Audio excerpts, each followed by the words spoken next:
পলাতক নেতারা কর্মসূচি ঘোষণা করেছে, তারা নাকি ফেব্রুয়ারি মাস জুড়ে হরতাল এবং কর্মসূচি করবেন, নানান কর্মসূচি।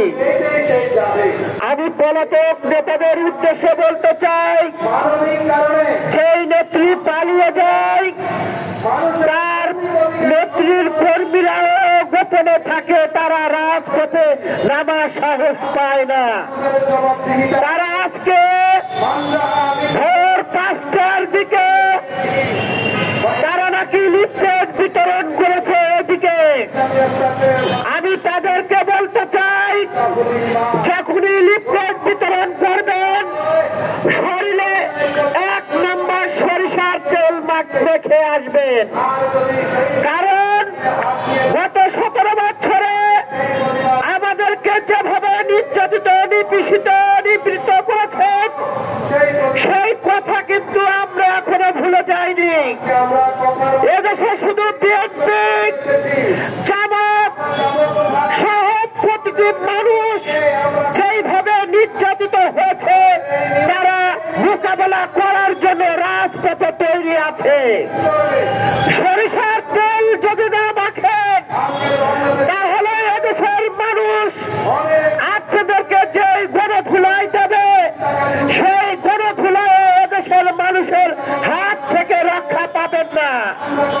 আর যদি 1 নম্বর সরিষার তেল শরীরে দেখে কর্মসূচি করতে আসেন তাহলে মানুষের শরীর থেকে পিছলে পালাতে পারবেন।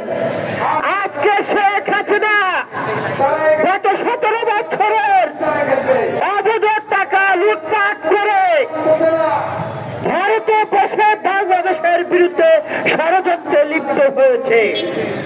এই ষড়যন্ত্র আমরা গত 17 বছরে এই ষড়যন্ত্র মোকাবেলা করেছি, এখনো প্রস্তুত আছি জনগণের জন্য এবং ভোটের অধিকারের জন্য।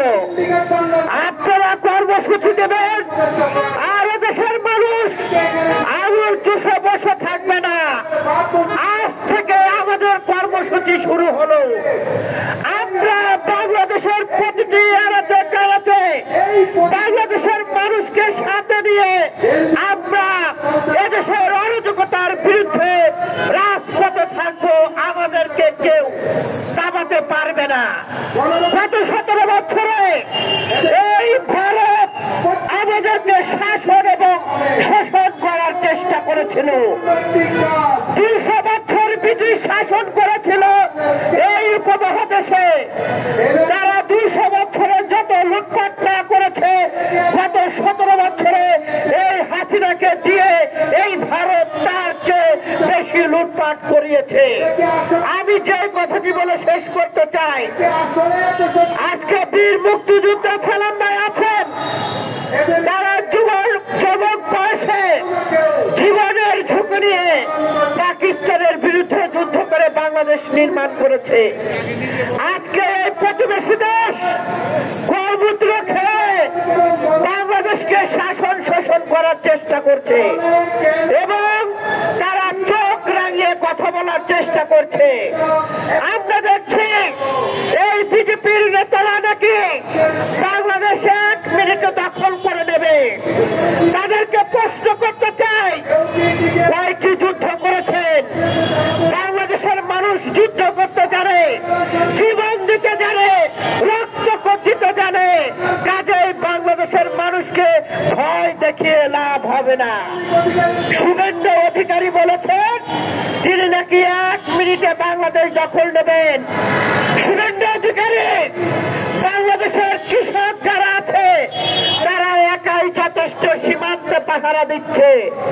আপনার নাকি কি কাটা নাই সেটা কেটে দেওয়ার জন্য সীমান্তে বাংলাদেশের কৃষকরা কাঁচি নিয়ে দাঁড়িয়ে আছে।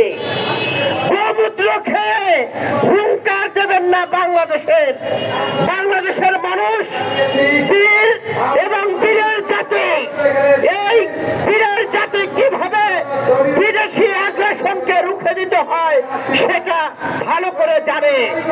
আজকে কলকাতার ব্যবসায়ীরা দাঁড়ে দাঁড়ে ভিক্ষার হাত থালি নিয়ে ঘুরে বেড়াচ্ছেন, তাদের ব্যবসা হচ্ছে না, তাদের হসপিটাল চলছে না। আজকে তারা আমাদের ভিসা বন্ধ করে দিয়েছেন, আমরা তাদের ভিসা প্রত্যাখ্যান করছি। গতকালকে দেখলাম ভারতের পররাষ্ট্রমন্ত্রী জয়শঙ্কর অনুনয় বিনিময় করে বললেন যে আমাদের সাথে যে চুক্তি হয়েছে সেই চুক্তিটা রাখার জন্য অন্তর্বর্তী সরকারকে বলতে চাই, এদেশের মানুষের রক্তের উপর দাঁড়িয়ে ক্ষমতায় আছেন। ভারতের সাথে গত 17 বছরে যত গোপন চুক্তি আছে সব চুক্তি বাতিল করতে হবে, এটা এদেশের মানুষের প্রত্যাশা এবং দাবি। আজকে আসিফ নজরুল গোপনে কি কারণে ভারতে যান বাংলাদেশের মানুষ জানতে চায়। বাংলাদেশের মানুষকে বিপদে ফেলে এই রক্তের উপরে দাঁড়িয়ে যারা ক্ষমতায় আছেন তাদেরকে বলতে চাই অতি দ্রুত সংস্কার করে জাতীয় নির্বাচন দেন। জাতীয় নির্বাচনকে কালক্ষেপণ করার চেষ্টা করলে দুর্বার আন্দোলন গড়ে তুলব, তখন পালানোর পথ পাবেন না। সকলকে ধন্যবাদ জানিয়ে আমি আমার কথা শেষ করছি। দেখা হবে রাজপথে, কথা হবে স্লোগানে, হয় লাশ না ইতিহাস। আল্লাহ হাফেজ। আমাদের মাঝে পর্যায়ে গুরুত্বপূর্ণ বক্তব্য নিয়ে আসছেন সম্মানিত